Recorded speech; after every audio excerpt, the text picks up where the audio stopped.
আমার শাশুড়ি পেটে হাত চেপে ধরে দুর্বল গলায় বললেন, আমি না খেয়ে আছি সারাদিন, এই মেয়ে আমাকে কিছু খেতে দেয়নি। কয়েক মুহূর্ত পরেই আমার স্বামী মিস্টার ইয়াসিন ঘরে ঢুকলেন।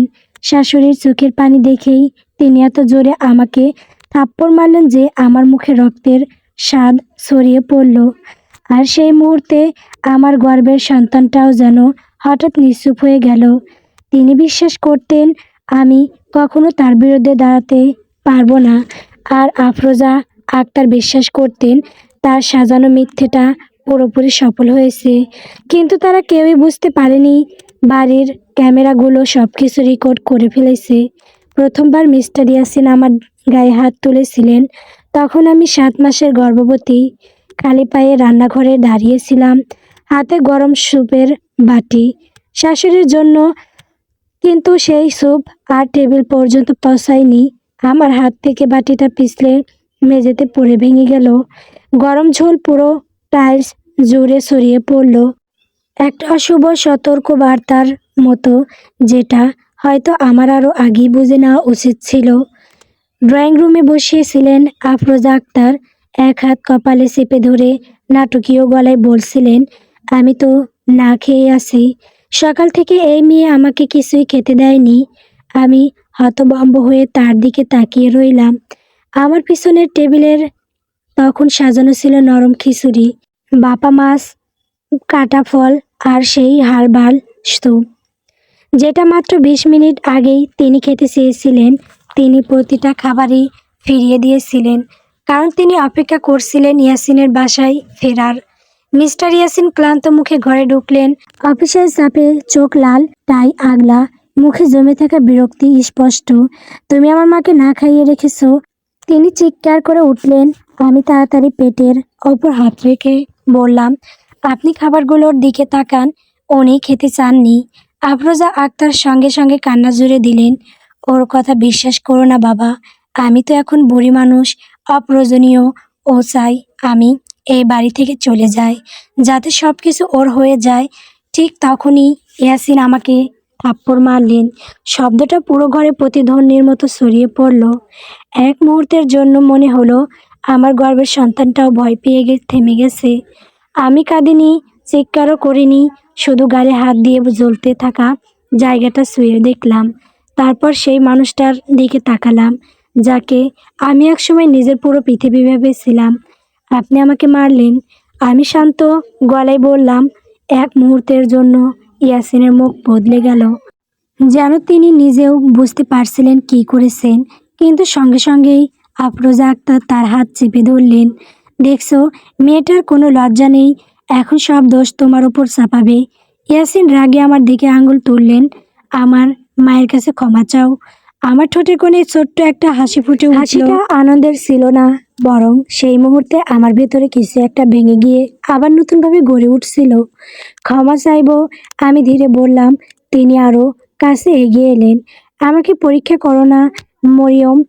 তার পিছনে দাঁড়িয়ে আফরোজা আক্তার মুচকে হাসলেন, ছোট্ট একটা হাসি, তৃপ্তির হাসি। তিনি ভাবছিলেন আমি এখনো সেই সহজ সরল মেয়ে যে বিয়ের স্বপ্ন নিয়ে এই বাড়িতে এসেছিল। তিনি ভাবছিলেন আমি এখনো সেই অসহায় পুত্রবধূ যার হয়ে লড়াই মতো বাবা মা নেই, পাশে দাঁড়ানোর মতো ভাই নেই, কিংবা ভয় দেখানোর মতো কোনো ক্ষমতাবান পরিবার নেই। কিন্তু তিনি একটা গুরুত্বপূর্ণ বিষয় ভুলে গিয়েছিলেন। মিস্টার ইয়াসিনের স্ত্রী হওয়ার আগে আমি ছিলাম একজন দক্ষ আইনজীবী। আর 3 সপ্তাহ আগে প্রথম ভুল করে ধাক্কা দেওয়ার ঘটনার পরই আমি বাড়ির প্রতিটা কমন রুমে গোপন ক্যামেরা লাগিয়ে দিয়েছিলাম। আমি ধীরে ধীরে নিচের দিকে তাকালাম, রান্নাঘরের কাউন্টারে থেকে ফোনটা হাতে নিলাম, তারপর একটা মাত্র বাটনে চাপ দিলাম। ভিডিওটা ইতোমধ্যেই সেভ হয়ে গেছে। রাতটা তখন ধীরে ধীরে আরও ভারী হয়ে আসছিল। ঘরের ভেতরের বাতাস যেন আগের চেয়েও অনেক বেশি ঠান্ডা হয়ে গেছে। আমি ফোনটা হাতে ধরে দাঁড়িয়েছিলাম, আঙুলটা এখনো স্ক্রিনের উপর স্থির। একটা চাপ, আর তার সঙ্গে সঙ্গেই যেটা ঘটেছে সেটা শুধু একটা ভিডিও সেভ হওয়া নয়, ওটা ছিল আমার জীবনের ভেতর জমে থাকা সব অপমান, মিথ্যা সহ্য করে যাওয়া প্রতিটা মুহূর্তেই প্রমাণ হয়ে ওঠা। মিস্টার ইয়াসিন এখনো আমার সামনে দাঁড়িয়ে, তার চোখে রাগ, বিভ্রান্তি আর কোথাও কোথাও এক ধরনের অস্বস্তি মিশে আছে। তিনি এখনো বুঝতে পারছেন না ঠিক কতটা বড় ভুল তিনি করে ফেলেছেন। আফরোজা আক্তার তার পাশে দাঁড়িয়ে আছেন, মুখে সেই আগের তৃপ্তির ছায়া। তিনি এখনো মনে করছেন তিনি জিতে গেছেন। একজন অসহায় পুত্রবধূকে শেষ করে দেওয়ার নাটকটা তিনি সফলভাবে মঞ্চস্থ করেছেন। কিন্তু তারা দুজনেই জানে না নাটকটা এবার শেষ নয়, শুরু। আমি ধীরে ধীরে ফোনটা উঁচু করলাম না, শুধু স্ক্রিনটা একটু ঘুরিয়ে তাদের দিকে দেখালাম। ভিডিওটা চলছে না, কিন্তু থামানোর অবস্থায় স্ক্রিনে স্পষ্ট দেখা যাচ্ছে সেই মুহূর্ত যখন ইয়াসিন আমাকে থাপ্পড় মেরেছিল আর আফরোজা আক্তার চোখের পানি মেখে মিথ্যা অভিযোগ করছিলেন। এক মুহূর্তে ঘরের ভেতর নীরবতা নেমে এলো। আফরোজা আক্তারের মুখের হাসি মুছে গেল, তার চোখ ছোট হয়ে এলো, যেন তিনি নিশ্চিত হতে চাইছেন তিনি ঠিক কী দেখছেন। ইয়াসিন ফোনের দিকে তাকালো, তারপর আমার দিকে। তুমি এটা রেকর্ড করেছো? তার কণ্ঠস্বর আগের চেয়েও নিচু, কিন্তু ভেতরে চাপা আতঙ্ক। আমি কোনো উত্তর দিলাম না, শুধু তাকিয়ে রইলাম। এই নীরবতা ছিল আমার প্রথম শক্তি। আফরোজা আক্তার হঠাৎ চিৎকার করে উঠলেন, এটা ফাঁদ, ও ইচ্ছে করে করেছে। তুমি বুঝতে পারছো না ইয়াসিন, এই মেয়ে শুরু থেকেই আমাদের ফাঁসাতে চাইছে। তার কণ্ঠস্বর যত জোরে হচ্ছিল ততই তার ভয়টা স্পষ্ট হচ্ছিল। মানুষ যখন সত্যের সামনে দাঁড়িয়ে মিথ্যা ধরে রাখতে পারে না, তখনই সে সবচেয়ে বেশি চিৎকার করে। ইয়াসিন এক ধাপ পিছিয়ে গেলেন, তার চোখে এখন রাগ নেই, আছে সন্দেহ। নিজের মায়ের দিকে, আমার দিকে, আর হয়তো নিজের ভেতরের সিদ্ধান্তগুলোর দিকে। তুমি আগে বলো, তুমি কেন গোপন ক্যামেরা বসিয়েছো? তার গলায় এখনো সেই পুরনো কর্তৃত্ব আছে, কিন্তু ভেতরটা নড়বড়ে। আমি এবার ধীরে ধীরে কথা বললাম, শান্ত, স্থির, কিন্তু ভাঙা নয়।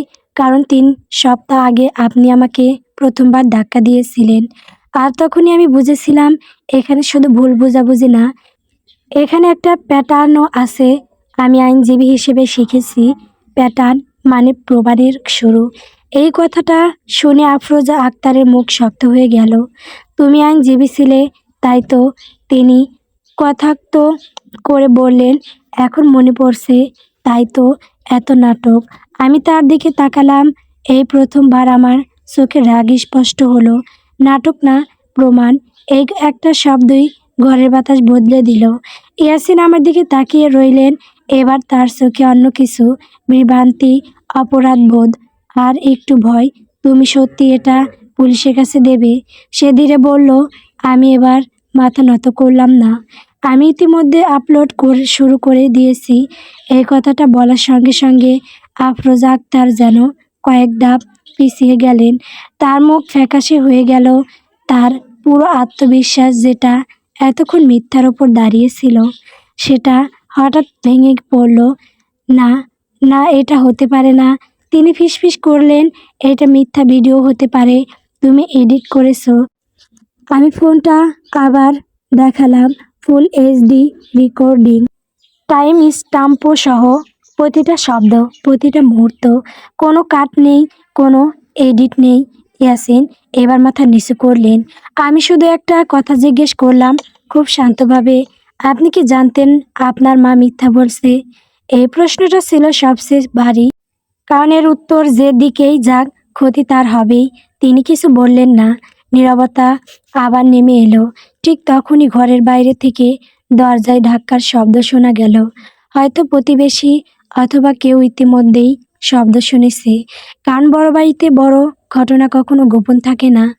আমি ধীরে ধীরে দরজার দিকে তাকালাম। এটা শুধু আমার লড়াই না, আর এখন এটা বাইরের দুনিয়ারও বিষয়। আফরোজা আক্তার হঠাৎ এগিয়ে এসে আমার হাত ধরতে গেলেন। মরিয়ম, প্লিজ, আমরা কথা বলে সমাধান করি। তুমি তো বুদ্ধিমান মেয়ে। আমি হাত সরিয়ে নিলাম। বুদ্ধিমান বলেই আমি এখন চুপ থাকবো না। এই প্রথম আফরোজা আক্তারের চোখে ভয় স্পষ্ট হলো।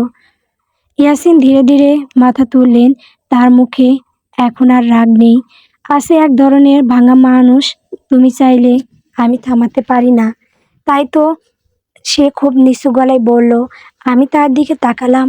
না, আপনি চাইলে আগে ভাবতে পারতেন। এই কথার পর ঘরটা পুরোপুরি বদলে গেল।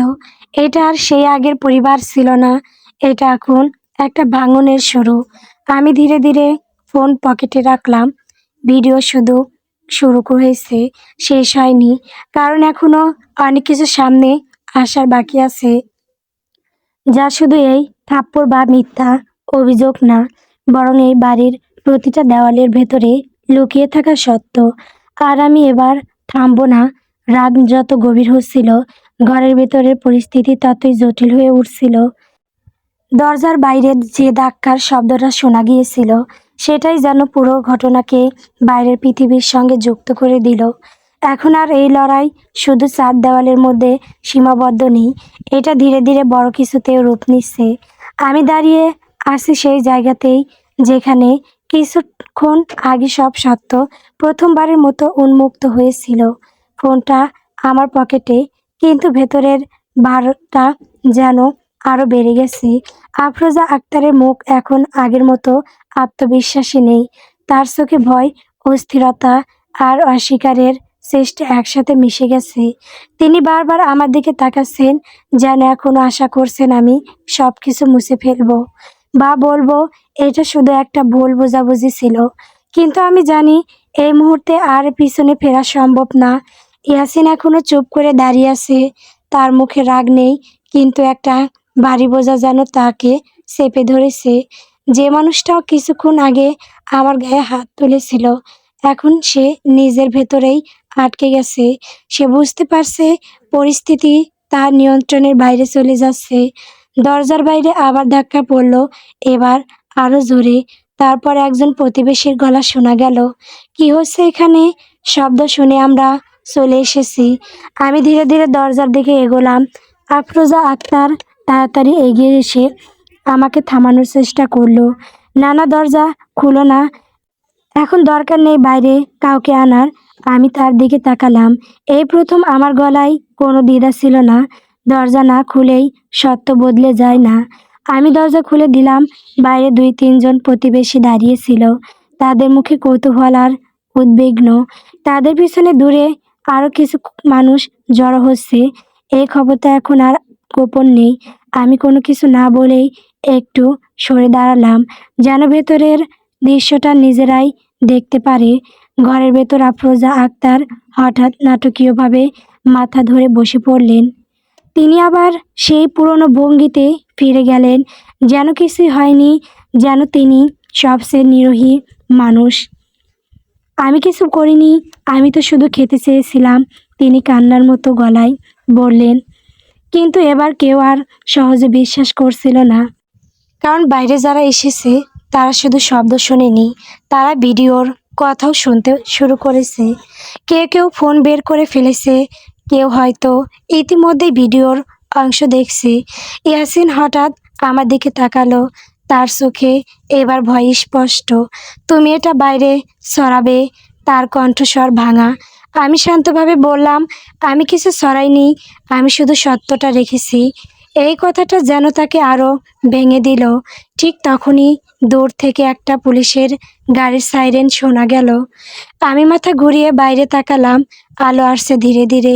পরিস্থিতি এখন আর শুধু পারিবারিক নয়, এটা এখন আইনি জায়গায় ঢুকে গেছে।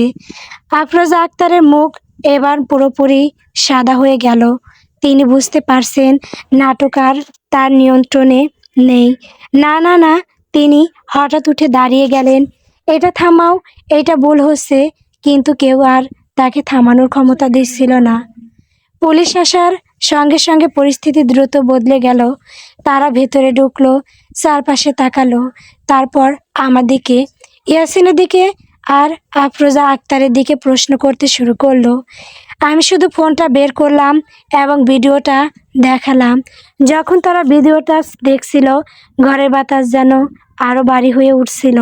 প্রতিটা সেকেন্ডে সত্য আরও পরিষ্কার হচ্ছিল। কেউ কিছু বলছিল না, শুধু দেখছিল। ইয়াসিন মাথা নিচু করে দাঁড়িয়েছিল। তার হাতে এখন আর ক্ষমতার কোনো চিহ্ন নেই, শুধু আফসোস। একজন পুলিশ কর্মকর্তা আমার দিকে তাকিয়ে বলল, আপনি কি অভিযোগ করতে চান? আমি একটু থামলাম, তারপর বললাম, আমি শুধু চাই প্রমাণটা দেখা হোক। এই কথাটা বলার সঙ্গে সঙ্গে আফরোজা আক্তার হঠাৎ আমার দিকে এগিয়ে এলেন। তুমি এটা আমার ছেলের সঙ্গে করতে পারো না। তিনি চিৎকার করে উঠলেন, তুমি এ বাড়ি ধ্বংস করতে চাইছো? আমি তার দিকে তাকালাম। এ বাড়ি আগে থেকেই ভেঙে গেছে, আমি শুধু আড়ালটা সরিয়েছি।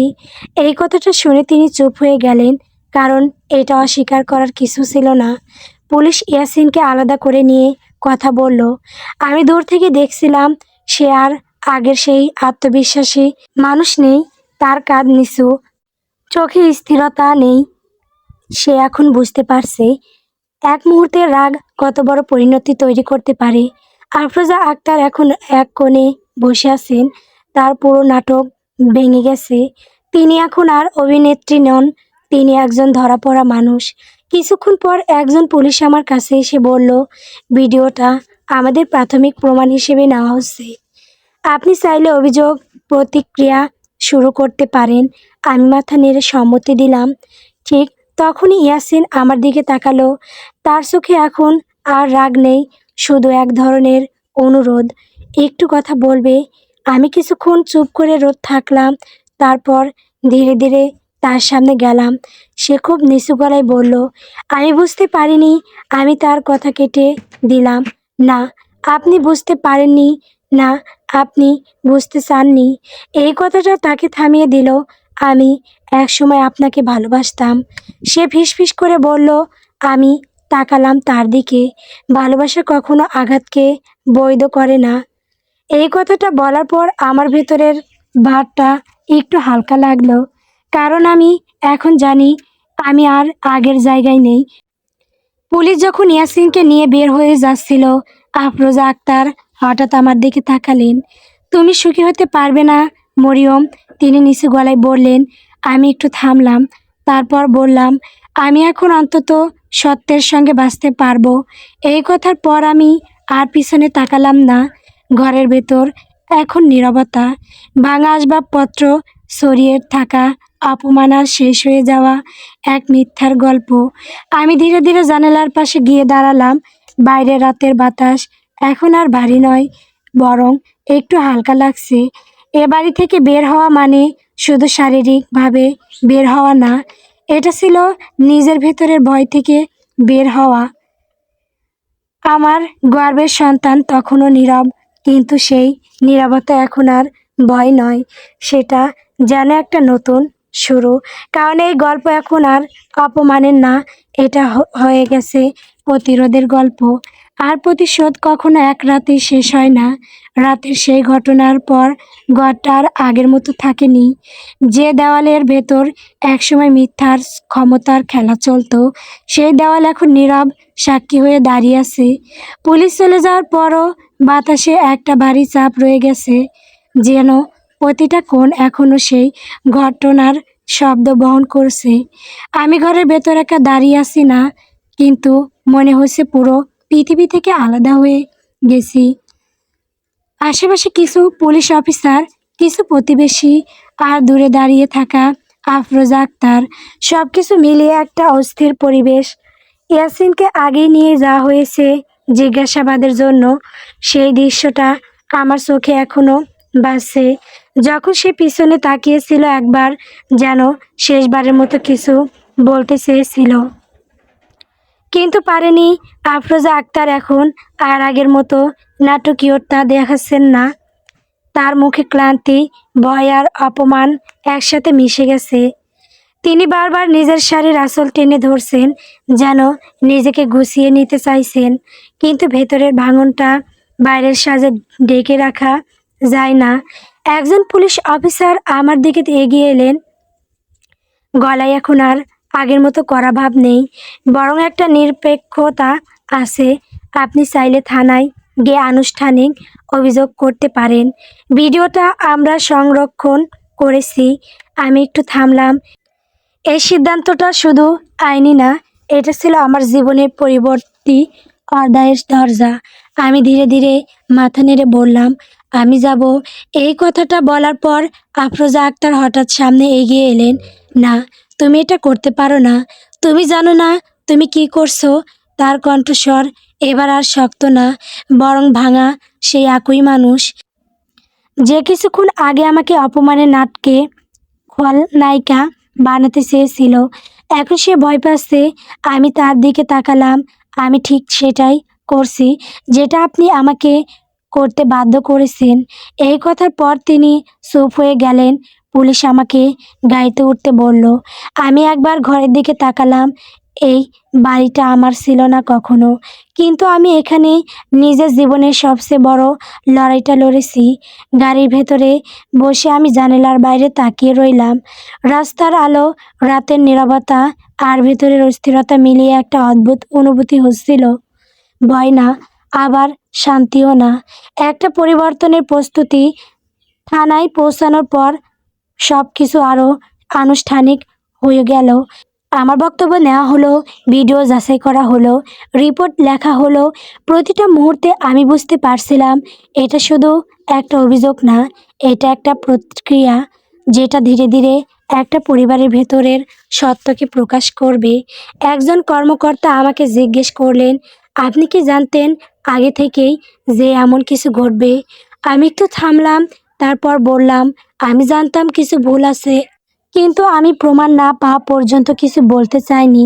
এই উত্তরটা দেওয়ার পর তিনি মাথা নেড়ে নোট লিখলেন। রাত যখন শেষের দিকে আমি থানার একটা ছোট রুমে বসেছিলাম। ক্লান্তি ছিল, কিন্তু ঘুম আসছিল না। মাথার ভেতর শুধু ইয়াসিনের মুখটা ঘুরছিল। সেই মানুষটা যাকে আমি একসময় বিশ্বাস করেছিলাম, এখন আইনের অন্য পাশে দাঁড়িয়ে আছে। পরের দিন সকালে পরিস্থিতি আরও বদলে গেল। খবর ছড়িয়ে গেছে। বড় বাড়ির ঘটনা কখনো গোপন থাকে না, বিশেষ করে যখন সেখানে ভিডিও প্রমাণ থাকে। প্রতিবেশী থেকে শুরু করে আত্মীয়, এমনকি পরিচিত কিছু মানুষও ফোন করতে শুরু করেছে। কেউ সহানুভূতি দেখাচ্ছে, কেউ অবিশ্বাস করছে, আবার কেউ কৌতূহলী হয়ে পুরো গল্প জানতে চাইছে। আমি ফোন বন্ধ করে দিলাম, কারণ আমি বুঝতে পারছিলাম এখন সবচেয়ে গুরুত্বপূর্ণ হলো বাইরের শব্দ না, ভেতরের স্থিরতা। দুপুরের দিকে আমাকে আদালতের জন্য প্রস্তুত থাকতে বলা হলো। ইয়াসিনের বিরুদ্ধে প্রাথমিক রিমান্ড প্রসেস শুরু হয়েছে। আমি যখন আদালতের দিকে যাচ্ছিলাম, তখন একটা অদ্ভুত দৃশ্য দেখলাম। আফরোজা আক্তার আদালতের বাইরে দাঁড়িয়ে আছেন। তার মুখে কোনো নাটক নেই, কোনো মিথ্যা কান্না নেই। তিনি শুধু তাকিয়ে আছেন, যেন এখনো বিশ্বাস করতে পারছেন না তার তৈরি করা পুরো পরিকল্পনা তার নিজের উপর ভেঙে পড়েছে। আমার চোখ তার চোখের সঙ্গে মিলল। এই প্রথম তিনি কোনো শব্দ বললেন না। কিছু মুহূর্ত পর আমি ভেতরে চলে গেলাম। আদালতের ভেতর পরিবেশ ছিল খুবই আনুষ্ঠানিক। আইনজীবীরা, কাগজপত্র, বিচারকের উপস্থিতি, সব কিছু মিলিয়ে একটা ভারী পরিবেশ। ইয়াসিনকে যখন আনা হলো, আমি তাকে ভালোভাবে দেখলাম। তার চোখে এখন আর সেই আগের অহংকার নেই। সেখানে আছে ক্লান্তি, অপরাধবোধ আর এক ধরনের বোঝা। বিচারক যখন প্রাথমিক তথ্য শুনছিলেন, ভিডিও প্রমাণ দেখানো হলো, পুরো ঘরটা এক মুহূর্তের জন্য নীরব হয়ে গেল। আমি অনুভব করছিলাম এই মুহূর্তটা শুধু আমার জন্য না, এটা সেই সব নারীর জন্য যারা কখনো নিজের কথা বলতে পারেনি। ইয়াসিন একবার আমার দিকে তাকালো। এই দৃষ্টিতে রাগ ছিল না, ছিল একটা প্রশ্ন। আমি কি সত্যি এত দূরে চলে গেছি? আমি তার দিকে তাকালাম না, কারণ এখন আর পিছনে ফেরার জায়গা নেই। শুনানি শেষ হওয়ার পর তাকে হেফাজতে নেওয়ার সিদ্ধান্ত হলো। আমি জানতাম এটা শেষ না, কিন্তু এটা একটা বড় শুরু। বাইরে বের হয়ে আমি একটু দাঁড়ালাম। বাতাসটা আজ অন্যরকম লাগছিল, হালকা কিন্তু পরিষ্কার। ঠিক তখনই আমার ফোন আবার অন হলো। একটা মেসেজ, অচেনা নম্বর থেকে। শুধু একটা লাইন ছিল, তুমি ভেবেছো সব শেষ। আমি কিছুক্ষণ স্ক্রিনের দিকে তাকিয়ে রইলাম। এই গল্প এখনো শেষ হয়নি, বরং এখন নতুন একটা অধ্যায় শুরু হচ্ছে, যেটা শুধু থাপ্পড়, মিথ্যা আর প্রমাণের না, বরং সেই মানুষের যারা এই পুরো খেলার পেছনে ছিল। আমি ফোনটা বন্ধ করলাম, কারণ এখন আমি জানি আমি শুধু ভুক্তভোগী না, আমি এখন অনুসন্ধান শুরু করা একজন মানুষ। আর সত্য যত গভীরেই থাকুক, আমি এবার সেটাকে বের করব। সেই অচেনা নম্বর থেকে আসা মেসেজটা আমার মাথার ভেতর একটা অস্বস্তির মতো আটকে রইল। আদালত থেকে বের হওয়ার পরও বাইরের আলো, মানুষের ভিড় বা রাস্তার শব্দ কিছুই পুরোপুরি আমার মনোযোগ টানতে পারছিল না। মনে হচ্ছিল আমি যে অধ্যায়ের শেষ ভেবেছিলাম সেটা আসলে একটা দরজা মাত্র, আর সেই দরজার পিছনে আরও অনেক অজানা অন্ধকার দাঁড়িয়ে আছে। তুমি ভেবেছো সব শেষ, এই একটা লাইন বারবার চোখের সামনে ভেসে উঠছিল। কেউ যদি সত্যি শেষ বলে ভাবতে না দেয়, তাহলে তার মানে এই লড়াইটা শুধু ইয়াসিন বা আফরোজা আক্তারের বিরুদ্ধে না, বরং এর পিছনে আরও কেউ আছে। আমি বাসায় ফিরিনি, আদালত থেকে সরাসরি একটা ছোট হোটেলে উঠলাম, কারণ এখন নিজের বাড়িটা আর নিরাপদ মনে হচ্ছিল না। যে বাড়িতে একসময় আমি সংসার শুরু করেছিলাম, এখন সেটাই আমার বিরুদ্ধে ব্যবহৃত হতে পারে। রুমের জানালা দিয়ে বাইরে তাকিয়েছিলাম। শহরটা স্বাভাবিকভাবে চলছে, মানুষ তাদের জীবন নিয়ে ব্যস্ত, কিন্তু আমার ভেতরের পৃথিবীটা সম্পূর্ণ বদলে গেছে। এখন আমি শুধু একজন স্ত্রী না, একজন আইনজীবী, একজন প্রমাণ সংগ্রাহক, আর সবচেয়ে বড় কথা, একজন লক্ষ্যবস্তু। রাতে আমি ফোনটা আবার খুললাম, সেই মেসেজের নম্বরটা ট্রেস করার চেষ্টা করলাম, কিন্তু সেটি ভার্চুয়াল বা প্রাইভেট ছিল, কোনো সহজ সূত্র নেই। এর মানে যেই এটা পাঠিয়েছে সে খুব সাবধানে খেলছে। পরের দিন সকালে আবার থানায় যেতে হলো। ইয়াসিনের রিমান্ড প্রসেস আরও এগোচ্ছে, কিন্তু আশ্চর্যের বিষয়, আফরোজা আক্তারের আচরণ হঠাৎ বদলে গেছে। তিনি আগের মতো চিৎকার করছেন না, বরং এখন চুপচাপ আইনজীবীদের সঙ্গে কথা বলছেন। আমি দূর থেকে তাকে দেখছিলাম। এই পরিবর্তনটা অস্বাভাবিক লাগছিল। একজন মানুষ যখন হঠাৎ চুপ হয়ে যায়, তখন বুঝতে হয় সে নতুন কোনো কৌশল নিচ্ছে। ঠিক তখনই একজন পুলিশ অফিসার আমাকে আলাদা করে ডাকলেন। আপনার কেসটা একটু জটিল হচ্ছে। আমি তাকালাম। কেন? ইয়াসিনের পরিবার নতুন কিছু ডকুমেন্ট জমা দিয়েছে। তারা বলছে আপনি আগে থেকে পারিবারিক সম্পত্তি নিয়ে পরিকল্পনা করছিলেন। এই কথাটা শুনে আমি কয়েক সেকেন্ড চুপ করে রইলাম। এটা নতুন মিথ্যা, কিন্তু আমি জানতাম মিথ্যা সবসময় একা আসে না, সে প্যাকেজ হয়ে আসে। আমি শান্তভাবে বললাম, আমার কাছে সব ব্যাংক রেকর্ড, সব চ্যাট, সব ডকুমেন্ট আছে, আমি কিছু লুকাইনি। তিনি মাথা নেড়ে বললেন, আমরা জানি, কিন্তু কেউ বাইরে থেকে চাপ দিচ্ছে। এই কথাটাই সবচেয়ে গুরুত্বপূর্ণ ছিল। বাইরে থেকে চাপ মানে এই লড়াইটা এখন আর শুধু ঘরের না, এটা এখন বাইরের শক্তির সঙ্গে জড়িয়ে গেছে। সেদিন বিকেলে আমি নিজের পুরনো অফিসে গেলাম। অনেকদিন পর সেখানে পা রাখলাম। আইনজীবী হিসেবে আমার পুরনো সহকর্মীরা আমাকে দেখে অবাক হলো। তারা বলল, তুমি কি আবার কাজে ফিরছো? আমি বললাম, আমি কখনো কাজ ছাড়িনি, শুধু জীবনটা থেমে গিয়েছিল। আমার পুরনো বস আমাকে একটা ফাইল দিলেন, এটা তুমি দেখো, তোমার কেসের সাথে কিছু মিল আছে। আমি ফাইলটা খুললাম। ভেতরে আরও একটা পারিবারিক সহিংসতার কেস, কিন্তু আশ্চর্যের বিষয়, সেখানে একই ধরনের অভিযোগ, একই ধরনের ভিডিও বিতর্ক, আর একই ধরনের আইনি চাপ। আমি ধীরে ধীরে বুঝতে শুরু করলাম এটা শুধু আমার কেস না, কোনো একটা প্যাটার্নও চলছে। রাতে আমি আবার সেই মেসেজের কথা ভাবলাম। তুমি ভেবেছো সব শেষ, এই লাইনটা এখন আর হুমকি মনে হচ্ছিল না, এটা একটা ইঙ্গিত মনে হচ্ছিল। পরের দিন আমি নিজে থেকে কিছু পুরনো কেস স্টাডি দেখতে শুরু করলাম। যত দেখছিলাম ততই একটা অদ্ভুত মিল খুঁজে পাচ্ছিলাম। একই ধরনের পরিবার, একই ধরনের অভিযোগ, আর প্রতিটা ক্ষেত্রে একজন নারী যিনি শেষ পর্যন্ত চুপ করে গিয়েছিলেন। কিন্তু আমার কেসটা আলাদা। আমি চুপ করিনি। দুপুরের দিকে আবার একটা ফোন এলো। এবার অচেনা না, ইয়াসিনের আইনজীবীর নম্বর। তিনি খুব ঠান্ডা গলায় বললেন, আপনি কি জানেন আপনি কাকে টার্গেট করছেন? আমি বললাম, আমি কাউকে টার্গেট করছি না, আমি শুধু সত্য বের করছি। তিনি একটু হেসে বললেন, সত্য সবসময় মুক্তি আনে না মরিয়ম। এই কথাটা আমার মাথায় গেঁথে গেল।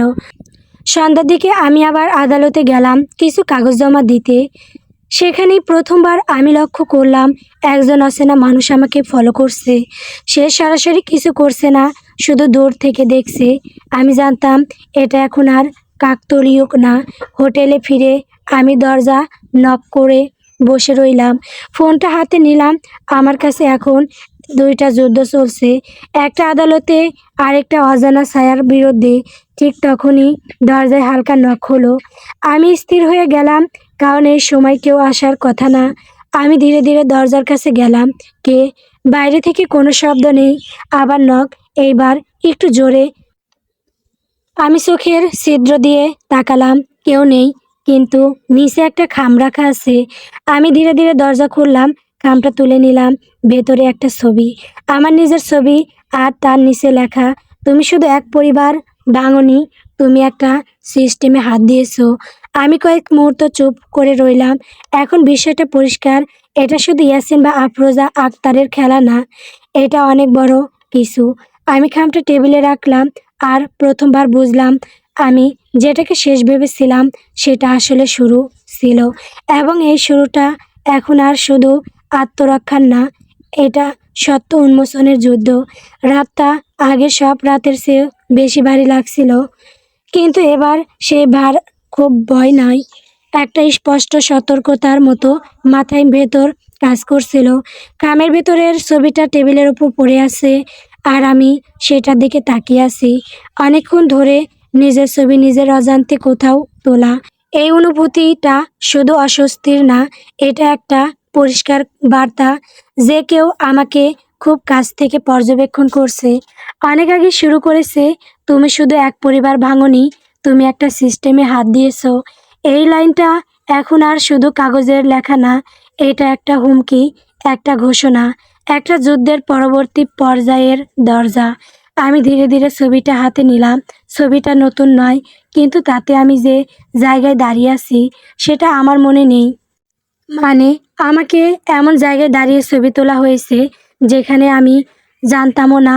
এর মানে খুব পরিষ্কার, আমার চারপাশে কেউ আগে থেকেই ছিল, খুব পরিকল্পিতভাবে। আমি জানালার পর্দা একটু সরিয়ে বাইরে তাকালাম। নিচে রাস্তা, গাড়ি, মানুষ, সব স্বাভাবিক, কিন্তু আমার চোখে এখন আর কিছু স্বাভাবিক মনে হচ্ছে না। প্রতিটা মানুষকে সন্দেহজনক মনে হচ্ছে, প্রতিটা ছায়াকে অচেনা। পরের দিন সকালে আমি আবার আদালতের দিকে গেলাম। ইয়াসিনের মামলার পরবর্তী শুনানি ছিল, কিন্তু এবার পরিস্থিতি আগের মতো ছিল না। আদালতের বাইরে সাংবাদিকদের ভিড়, কেউ কেউ আমার নামে জেনে গেছে, কেউ কেউ ভিডিওর কথা বলছে। আমি বুঝতে পারছিলাম এটা এখন শুধু একটা পারিবারিক মামলা না, এটা পাবলিক ইস্যুতে পরিণত হচ্ছে। ভেতরে ঢোকার সময়ই একজন সাংবাদিক মাইক ধরল আমার সামনে।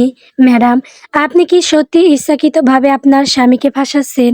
এই প্রশ্নটা শুনে আমি থমকে গেলাম না, শুধু বললাম, সত্য ফাঁস হয় না, সত্য প্রকাশ পায়।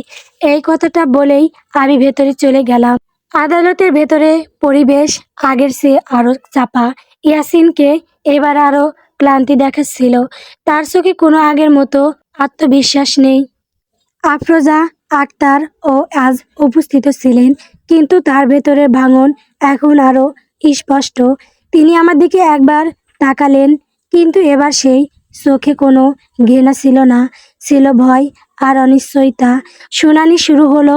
আমার আইনজীবী টিম আগের video, bank statement, medical report সবকিছু আবার উপস্থাপন করলো। প্রতিটা প্রমাণ একটার পর একটা উঠে আসছিল। আমি দেখছিলাম ইয়াসিনের আইনজীবী বারবার কাগজ উল্টাচ্ছে, কিন্তু নতুন কোনো শক্ত যুক্তি দিতে পারছে না। কিন্তু ঠিক তখনই কিছু প্রত্যাশিত ঘটল। বিচারক একটি নতুন ডকুমেন্ট গ্রহণ করলেন, যেটা ইয়াসিনের পক্ষ থেকে জমা দেওয়া হয়েছিল। ডকুমেন্টটা দেখে আমি কিছুক্ষণ স্থির হয়ে গেলাম। এটা ছিল আমার পুরনো একটি কেস ফাইলের কপি, যেখানে আমি একসময় একজন ক্লায়েন্টকে সাহায্য করেছিলাম, কিন্তু সেটাকে বিকৃতভাবে উপস্থাপন করা হয়েছে যেন আমি আগেও নাকি এমন কেসে জড়িত ছিলাম এবং প্রতিবারই ব্যক্তিগত লাভ নিয়েছি। আমি বুঝতে পারলাম এটা শুধু ডিফেন্স না, এটা চরিত্র হত্যা। আমি উঠে দাঁড়ালাম। এই ডকুমেন্ট সম্পূর্ণ ম্যানিপুলেটেড, আমি এর বিরুদ্ধে প্রমাণ দিতে পারি। বিচারক আমাকে শান্তভাবে বসতে বললেন, কিন্তু আমি জানতাম এটা এখন আর শুধু আইন নয়, এটা বিশ্বাসের লড়াই। শুনানি শেষে বাইরে বের হওয়ার পর আমি প্রথমবার ইয়াসিনের সামনে দাঁড়ালাম। সে আমার দিকে তাকালো, খুব ধীরে বলল, তুমি কি খুশি এখন? আমি একটু থামলাম। আমি খুশি না, আমি ক্লিয়ার। সে মাথা নিচু করলো। আমি বুঝতে পারিনি সব এত দূর চলে যাবে। আমি বললাম, আপনি বুঝতে চাননি, এটাই সমস্যা ছিল। ঠিক তখনই আফরোজা আক্তার এগিয়ে এলেন। এবার আর তার ভঙ্গি আলাদা। তুমি জানো না তুমি কাকে বিরক্ত করেছো মরিয়ম। তুমি শুধু আমার ছেলেকে না, তুমি অনেক বড় কিছু লড়াচ্ছ। আমি তার দিকে তাকালাম। তাহলে আমাকে বলুন আমি কি নড়াচ্ছি? তিনি কিছু বললেন না, কিন্তু তার চোখে ছিল ভেতরের ভয়। সেদিন রাতেই আমি আবার সেই অচেনা নম্বর থেকে মেসেজ পেলাম, তুমি কাছাকাছি এসেছো। এবার মেসেজটা হুমকি না, বরং স্বীকৃতি মতো লাগলো। মানে আমি সঠিক পথে আছি। আমি সিদ্ধান্ত নিলাম এবার শুধু প্রতিক্রিয়া না, এবার আমি নিজে থেকে অনুসন্ধান করব। পরের দিন আমি এক পুরনো সহকর্মীর সঙ্গে দেখা করলাম, যিনি কর্পোরেট কেস নিয়ে কাজ করেন। আমি তাকে সেই ফাইলটা দেখালাম যেটা আদালতে ব্যবহার করা হয়েছিল। সে কিছুক্ষণ দেখে বলল, এটা শুধু তোমার বিরুদ্ধে না, এটা একটা নেটওয়ার্কের অংশ। আমি তাকালাম। নেটওয়ার্ক? সে বলল, কিছু পারিবারিক আইনজীবী, কিছু মিডিয়া কানেকশন, আমি কিছু প্রভাবশালী লোক, তারা মিলে এমন কেস তৈরি করে যেখানে নারীদের ভয় দেখানো, চুপ করানো বা মিথ্যা প্রমাণ দিয়ে হারিয়ে দেওয়া হয়। আমি চুপ করে গেলাম। মানে আমি শুধু একটা কেস না, আমি একটা বড় সিস্টেমের অংশে ঢুকে পড়েছি। সেদিন সন্ধ্যায় হোটেলে ফিরে আমি সিদ্ধান্ত নিলাম, এবার আমি আর শুধু ডিফেন্স থাকবো না, আমি আক্রমণ শুরু করব। আমি পুরনো সব ফাইল বের করলাম, চ্যাট, ভিডিও, সাক্ষী, ব্যাংক লেনদেন, সব কিছু একসাথে সাজাতে শুরু করলাম। রাত বাড়তে লাগলো আর আমি বুঝতে পারছিলাম আমি যাদের বিরুদ্ধে লড়ছি তারা শুধু ব্যক্তি না, তারা একটা কাঠামো। ঠিক তখনই দরজায় আবার নক হলো। আমি থেমে গেলাম। এবার আমি ধীরে ধীরে দরজার কাছে গেলাম, কিন্তু খুললাম না। কে? বাইরে থেকে খুব শান্ত একটা গলা এলো, আমি তোমাকে সাহায্য করতে এসেছি। আমি স্থির হয়ে গেলাম। এই কণ্ঠস্বর পরিচিত না, কিন্তু আত্মবিশ্বাসী। আমি দরজা খুললাম না। তুমি কে? কিছুক্ষণ নীরবতা, তারপর সেই গলা বলল, আমি সেই সিস্টেমের ভেতর থেকেও বের হতে চেয়েছিলাম এক সময়। আমি জানতাম এটা এখন আর শুধু ভয় বা হুমকি না, এটা নতুন এক মোড়। আমি দরজা আধা খুলে দাঁড়িয়ে রইলাম, এবং সেই মুহূর্তে বুঝলাম এই গল্প এখন দুই ভাগে ভাগ হয়ে গেছে। একটা অংশ অতীতকে ধ্বংস করার, আরেকটা অংশ ভবিষ্যৎকে গড়ার। দরজার বাইরে দাঁড়িয়ে থাকা সেই অচেনা কণ্ঠস্বরটা আমার ভেতরে সব সতর্কতা একসাথে জাগিয়ে তুলল। আমি দরজা আধা খোলা রেখে দাঁড়িয়ে আছি, কিন্তু পুরো শরীরটা যেন প্রস্তুত কোনো অদৃশ্য আঘাতের জন্য। রাত তখন গভীর। হোটেলের করিডোরে আলো কম, আর বাতাসে একটা অস্বাভাবিক নীরবতা, যেটা শান্ত না, বরং সতর্ক। আমি আবার জিজ্ঞেস করলাম, আপনি কে? কিছু মুহূর্ত নীরবতা, তারপর সেই কণ্ঠ বলল, আমার নাম এখন গুরুত্বপূর্ণ না, গুরুত্বপূর্ণ হলো তুমি এখন কোথায় দাঁড়িয়ে আছো। এই কথাটা শোনার সঙ্গে সঙ্গে আমার বুকের ভেতর একটা ঠান্ডা স্রোত বয়ে গেল, কারণ এটা কোনো সাধারণ মানুষ বলছে না। কথা বলা ভঙ্গি, আত্মবিশ্বাস আর শব্দের নির্বাচন সব কিছু ইঙ্গিত দিচ্ছে সে এই পুরো পরিস্থিতির ভেতরের দিকটা জানে। আমি দরজা একটু বেশি খুললাম। সামনে মধ্যবয়সী একজন মানুষ দাঁড়িয়ে, চোখে ক্লান্তি কিন্তু দৃষ্টিতে গভীরতা। তার হাতে কোনো ব্যাগ নেই, কোনো অস্ত্র নেই, কিন্তু তার উপস্থিতি যেন অস্ত্রের চেয়েও ভারী। সে ধীরে বলল, তুমি যাদের বিরুদ্ধে লড়ছো তারা শুধু পরিবার না, তারা একটা নেটওয়ার্ক, আর তুমি এখন তার কেন্দ্রের খুব কাছাকাছি চলে গেছো। আমি চুপ করে রইলাম। সে আরও কাছে আসতে চাইল না, শুধু দরজার সামনে দাঁড়িয়ে বলল, ইয়াসিন একা না, আফরোজা আক্তারও না, তারা শুধু মুখ, পিছনে আরও মানুষ আছে। এই কথাটা আমার ভেতরের অনেক কিছু একসাথে পরিষ্কার করে দিল। সেই অচেনা মেসেজ, সেই ছবি, সেই আদালতের ম্যানিপুলেটেড ডকুমেন্ট, সব কিছু এক লাইনে এসে দাঁড়ালো। আমি বললাম, আপনি আমাকে কেন বলছেন এটা। সে একটু থামলো, কারণ আমি একসময় এই নেটওয়ার্কের অংশ ছিলাম।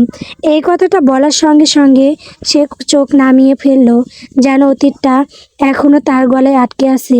আমি তাকে ভেতরে আসতে বললাম না, কিন্তু দরজাটা বন্ধও করলাম না। সে ধীরে ধীরে বলল, তারা নারীদের কেস বানায়, নিয়ন্ত্রণ করে, ভয় দেখায়, আর যারা বেশি জানে তাদের চোখ করিয়ে দেয়। তুমি যে কেসে আসো সেটা প্রথম না, কিন্তু তুমি প্রথম যে পাল্টা প্রমাণ তৈরি করেছো। আমি বললাম, আপনি আমার কাছে কী চান? সে আমার দিকে তাকালো। আমি চাই তুমি বেঁচে থাকো আর সত্যিটা শেষ পর্যন্ত নিয়ে যাও। এই কথাটা বলার পর সে একটা ফাইল আমার হাতে দিল। এটা দেখে আমি থমকে গেলাম। ফাইলের ভিতরে ইয়াসিনের নামের বাইরেও আরও কয়েকজন পরিচিত নাম ছিল। কিছু আইনজীবী, কিছু ব্যবসায়ী, আর কিছু সরকারি সংযোগের ইঙ্গিত। এটা আর পারিবারিক কেস না, এটা একটা সাংগঠনিক কাঠামোর প্রমাণ। আমি ধীরে ধীরে বললাম, আপনি এটা এখন কেন দিচ্ছেন? সে উত্তর দিল, কারণ তারা এখন বুঝে গেছে তুমি থামবে না। এই কথাটা বলার সঙ্গে সঙ্গে সে পিছনে ফিরে হাঁটতে শুরু করলো। আমি তাকে আবার ডাকলাম না, কারণ এখন আমি বুঝে গেছি এই লড়াইটা আর ব্যক্তিগত না। পরের দিন সকালে আমি আবার আদালতের দিকে গেলাম, কিন্তু এবার আমার ভেতরে ভয় নেই, দ্বিধা নেই, আছে স্পষ্টতা। ইয়াসিনকে আবার আনা হলো, কিন্তু এবার তার চেহারা আরও ভাঙ্গা। আফরোজা আক্তারও সেখানে ছিলেন, কিন্তু তার চোখে আর আগের সেই নাটকীয় শক্তি নেই, বরং একটা ভাঙা আত্মবিশ্বাস। শুনানি শুরু হলো। এবার আমি নিজে উঠে দাঁড়ালাম। আমি বললাম, আমার কাছে নতুন প্রমাণ আছে। আদালতের নীরবতা নেমে এলো। আমি সেই ফাইল জমা দিলাম। বিচারক একে একে পাতা উল্টাতে শুরু করলেন। প্রতিটা নাম, প্রতিটা সংযোগ, প্রতিটা লেনদেন, সব কিছু ধীরে ধীরে প্রকাশ পাচ্ছিল। ইয়াসিন মাথা নিচু করে বসেছিল। আফরোজা আক্তার হঠাৎ কিছু বলতে চাইলেন, কিন্তু তার গলা আটকে গেল, কারণ এবার আর কোনো নাটক কাজ করবে না। বিচারক কিছুক্ষণ চুপ থেকে বললেন, এই কেসটি এখন বৃহত্তর তদন্তে যাবে।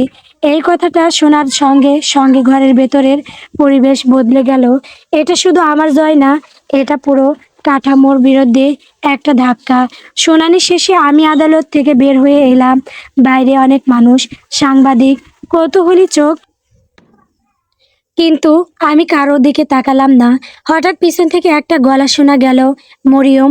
আমি ঘুরে তাকালাম। ইয়াসিন। সে একা দাঁড়িয়ে, তার চোখে এখন কোনো রাগ নেই, কোনো অভিযোগ নেই, শুধু একটা ভারী বোঝা। সে ধীরে বলল, আমি কি সত্যি এতটা অন্ধ ছিলাম? আমি কিছুক্ষণ চুপ করে রইলাম, তারপর বললাম, আপনি শুধু অন্ধ ছিলেন না, আপনি দেখতে চাননি। সে মাথা নিচু করলো। আমি জানি না ভবিষ্যতে কি হবে, সে বলল। আমি বললাম, ভবিষ্যৎ এখন আপনার হাতে না। এই কথাটা বলার পর আমি চলে যেতে শুরু করলাম। পিছনে আর কোনো শব্দ নেই, শুধু একটা ভাঙা নীরবতা। দিনগুলো ধীরে ধীরে বদলাতে লাগলো। তদন্ত শুরু হলো। নামগুলো একে একে সামনে আসতে শুরু করলো। মিডিয়ায় খবর ছড়িয়ে পড়লো। আমি আর শুধু সেই নির্যাতিত পুত্রবধূ না, আমি এখন সেই কণ্ঠ যেটা চুপ করানো যায়নি। একদিন সন্ধ্যায় আমি সেই অচেনা মানুষটার সঙ্গে আবার দেখা করলাম। সে বলল, তুমি কি এখনো ভয় পাও? আমি একটু হাসলাম। ভয় এখনো আছে, কিন্তু এখন সেটা আমাকে থামায় না। সে মাথা নেড়ে বলল, তাহলে তুমি এখন স্বাধীন। আমি আকাশের দিকে তাকালাম। স্বাধীনতা মানে শুধু বের হয়ে আসা না, স্বাধীনতা মানে সত্যের সঙ্গে দাঁড়িয়ে থাকা। কয়েক সপ্তাহ পর ইয়াসিনের বিরুদ্ধে আনুষ্ঠানিক মামলা শুরু হলো। আফরোজা আক্তারের নামও তদন্তে উঠে এলো, কিন্তু আমি আর সেখানে থাকলাম না। আমি শহর ছেড়ে একটু দূরে চলে গেলাম, একটা শান্ত জায়গায়, কারণ যুদ্ধ শেষ হলেও মানুষকে নিজের ভেতর আবার তৈরি হতে হয়। একদিন সকালে আমি জানালার পাশে দাঁড়িয়েছিলাম। পেটের ভেতরের শিশুটি নড়ল। আমি ধীরে হাত রাখলাম। এই জীবনের শুরুটা ছিল ভয় দিয়ে, কিন্তু শেষটা হলো সত্য দিয়ে। আর সত্য কখনো হারায় না। শেষবারের মতো আমি পিছনে তাকালাম না, কারণ এবার সামনে তাকানোর সময়। সমাপ্ত গল্প, শাশুড়ির সাজানো নাটক। গল্পটি কেমন হয়েছে কমেন্ট করে বলবেন। আমার চ্যানেলে নতুন নতুন গল্প পেতে সবাই আমার চ্যানেলটিকে সাবস্ক্রাইব করবেন, পাশে থাকবেন। ধন্যবাদ সবাইকে।